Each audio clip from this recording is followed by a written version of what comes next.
Welcome to বন্ধু কর্ণ সুবর্ণ official. তোমরা এই চ্যানেলে ডাব্লিউবি, এসএসসি, সিডি, এসএসসি জিডির বিভিন্ন কোশ্চেন এবং প্রিভিয়াস ইয়ার কোশ্চেন এবং কারেন্ট অ্যাফেয়ার্সের কোশ্চেন পেয়ে যাবে। চলো আমরা আজকে আমাদের আলোচ্য প্রশ্ন শুরু করি।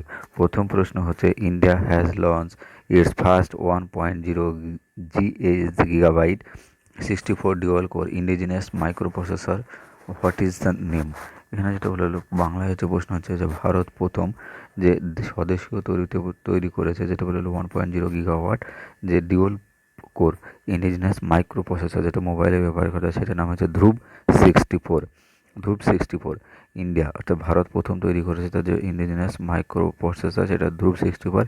ইট is developed by the centre for development advance অর্থাৎ সিড্যাক, সেন্ট্রাল গভর্নমেন্টের যে কোম্পানি তৈরি করেছে। যেটা ভারত বর্তমানে যে সেমি কন্ডাক্টর টেকনোলজিতে সব থেকে গুরুত্বপূর্ণ পড়ছে এর মধ্যে। পরবর্তী কোশ্চেন আমরা দেখি, চলো। বলছে, which national highway has India's first wild life safe highway, অর্থাৎ বন্যপ্রাণী সুরক্ষা ভারতের প্রথম হাইওয়ের নাম কি? ভারতের প্রথম বন্যপ্রাণী সুরক্ষা হাইওয়ে ন্যাশনাল হাইওয়ে 45। প্রথম হচ্ছে ন্যাশনাল কোন হাইওয়ে? National highway 45। যদি প্রশ্ন করে কোন রাজ্যে অবস্থান করছে? মধ্যপ্রদেশে, specially on the section near the Veerangana Durgavati tiger reserve. আবার এখান থেকে একটা কোশ্চেন দিয়ে দেবে যে দুর্গাবতী টাইগার রিজার্ভ কোন রাজ্যে অবস্থান করছে বলো তো? এটা হচ্ছে মধ্যপ্রদেশ।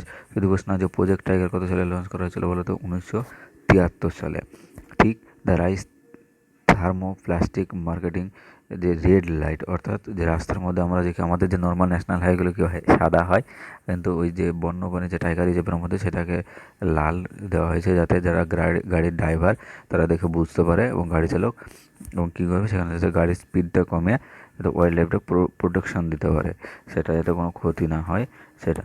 চলো আমরা দেখি আমাদের পরে কোশ্চেন, যেটা who has been appointed as the CMD of Coal India Limited, অর্থাৎ chief of managing director Coal India Limited. Coal India Limited হচ্ছে এখানে হচ্ছে রাহুল নবীন, আন্দ্রা গার্গ, প্রয়াগ জেন, এস সাই রাম। কোশ্চেনটা হবে B S I Ram appointed as the chairman cum managing director of Coal India Limited December 1925 সালে নিয়োগ করা হয়েছে।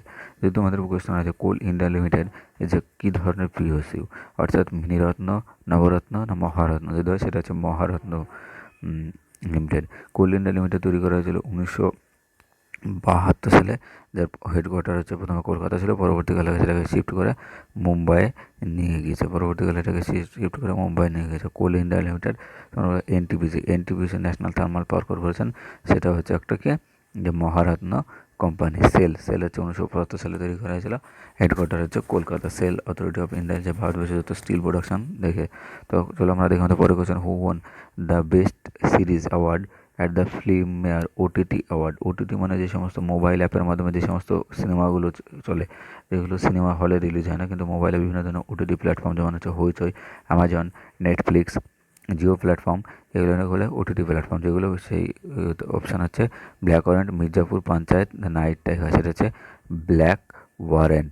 On the top honour of the best series, become the most awarded show of the night alongside war the win it can curfew. তোমরা জানো যে web series Mirzapur, যেগুলো series মানে কি একটা 5 ঘন্টা 6 ঘন্টার পুরো একটা সিরিজ হবে, সেই সিরিজগুলোর মধ্যে ব্ল্যাক ওয়ারেন্ট সিরিজটা হচ্ছে নেটফ্লিক্স ফিল্মফেয়ার ওটিটি অ্যাওয়ার্ড 2025 জিতেছে। ফিল্মফেয়ার ওটিটি অ্যাওয়ার্ড 2025 জিতেছিল। তোমরা জানো যে বিভিন্ন ধরনের যে ফিল্মফেয়ার অ্যাওয়ার্ডগুলো সেগুলো পড়ে রাখবে, মানে ফিল্মফেয়ার অ্যাওয়ার্ডগুলো সম্বন্ধে কোশ্চেন দেয়, যেমন হচ্ছে অস্কার অ্যাওয়ার্ড, তাছাড়া অন্যান্য অ্যাওয়ার্ড আছে আরও। এগুলো আমরা দেখি আমাদের পরে question, what is the objective of operation ঠান্ডা 2025 কন্ডাক্টেড বাই সারপোল? সারপোল মানে হচ্ছে সেন্টারপোল মানে সেন্টার, অর্থাৎ ইন্টারন্যাশনাল যে পুলিশ যেটা বলা হয় সেন্টারপোল, to dismantle the cyber crime network, to curb the drug trafficking, to dismantle the wild life trafficking network. তো এখানে কোশ্চেন উত্তর হবে যেটা বলে হলো টু অপারেশন ঠান্ডা 2025 সালে লঞ্চ করা হয়েছিল to dismantle the wild life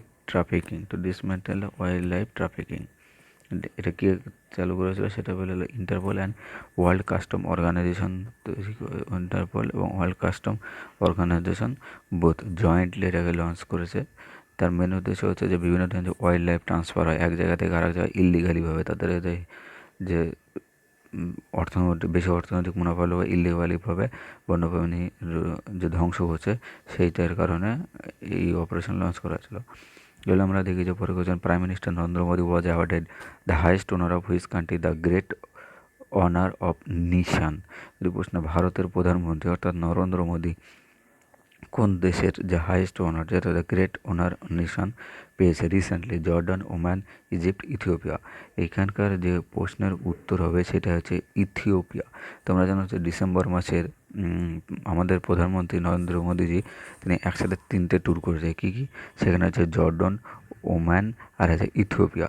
তো কী হয়েছে, ইথিওপিয়া জর্ডানের হাইয়েস্ট ওনার যে অ্যাওয়ার্ড যে ওনার সেটাও পেয়েছে, প্লাস ইথিওপিয়ারও highest honour prime minister of India পেয়েছে।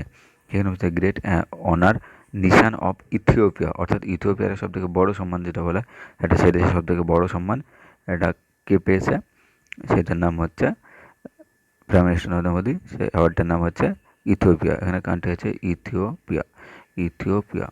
তাহলে আমরা দেখি পরে কোয়েশ্চেন, যেটা বলে হলো who was awarded the FIFA woman player of the award 2025? FIFA woman player of the award 2025 সেটা বলে এইটানা বনমাটি। এইটানা বনমাটি, বার্সেলোনা, স্পেন থেকে পেয়েছে, যেটা বললো FIFA Oman of the year series 2025। FIFA Oman of the year series 2025 কে পেয়েছিল? সেটা হচ্ছে মেয়েটার নাম হচ্ছে আইটানা বনমাটি। আইটানা বনমাটি। আমরা জানি যে ফিফা হচ্ছে ইন্টারন্যাশনাল যে সমস্ত ফুটবলগুলো অর্গানাইজেশন করে, সেটা ফিফা। যদি প্রশ্ন হয় যে ধরো ফিফা 2026 এই বছরে ফিফা অনুষ্ঠিত হবে, কোন কান্ট্রি হোস্ট করছে বলো তো? United state of America.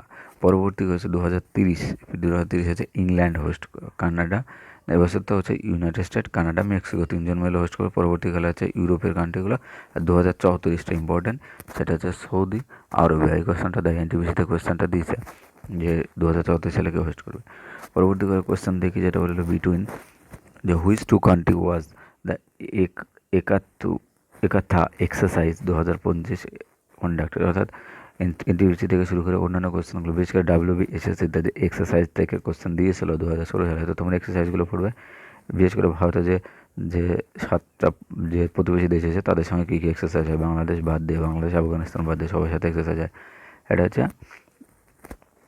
মালদ্বীপ, উত্তর মালদ্বীপ। সেটা বলে সূর্যা কিরণ যদি বলা যায়, ইন্ডিয়া, নেপাল, বাংলাদেশের সাথে বঙ্গোপসাগরে এক্সারসাইজ করা হয় বাংলাদেশ আরব নেভি আর ইন্ডিয়ান নেভি মিলে।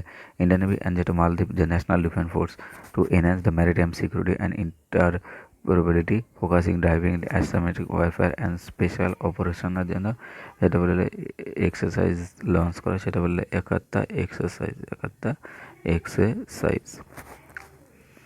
চলো আমরা দেখি আমাদের যে পরের কোশ্চেন, সেটা হচ্ছে every year on December 19 Goa liberation day, অর্থাৎ গোয়া স্বাধীনতা দিবস পালন করা হয়। Which operation launch by the liberation day of Goa? Operation blue star, operation polo, operation Vijay, operation Meghdoot. কোশ্চেনটা হবে অপারেশন বিজয়, যার মিনিং হচ্ছে অপারেশন ভিক্টরি। যে অপারেশন বিজয় লঞ্চ করা হয়েছিল 1961 সালে। গোয়া ছিল পর্তুগিজদের কলোনি। এখানে ওখানে দেখবে খ্রিস্টান পপুলেশন একটা হিউজ পরিমাণে রয়েছে।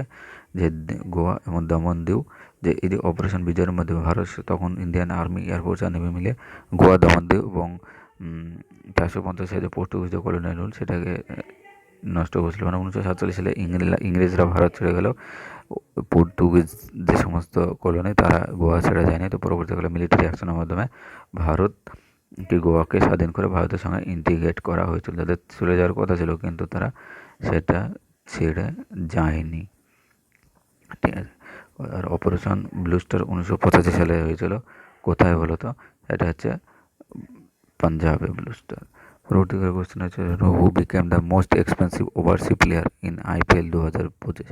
বেন স্টোক, অর্থাৎ 2025 IPL সব থেকে বেশি মূল্য কে পেয়েছে? Ben Stoke, Pat Cummins, Cameron Glenn Maxwell. Australian allrounder Cameron Green became the most expensive overseas IPL history bought by the KKR 25.20 crore, 25 কোটি টাকা দিয়ে IPL কিনেছে কে? Kolkata Knight Riders. তোমাদেরকে this made the third costliest player in IPL auction after ইন্ডিয়ার Rishabh Pant and Suresh আয়ারের পরে 3 নম্বরে রয়েছে। তোমাদের একটা কোশ্চেন আমরা বলতে চাই যে ধরো IPL যে এখন বর্তমানে যে রিসেন্টলি একটা বিবাদ হয়েছে যে মুস্তাফিজুর রহমান কোন দেশের প্লেয়ার, যদি বলে সেটা হচ্ছে বলবে বাংলাদেশ। কারণ যেহেতু বিবাদের মধ্যে আছে এটাও জেনে রাখবে যে কোন দেশে, সেটা হচ্ছে বাংলাদেশের। ঠিক আছে বন্ধুরা, আজকে এতটা থাক। ভালো লাগলে চ্যানেলটিকে লাইক এবং সাবস্ক্রাইব করে দেবেন। থ্যাংক ইউ, ধন্যবাদ।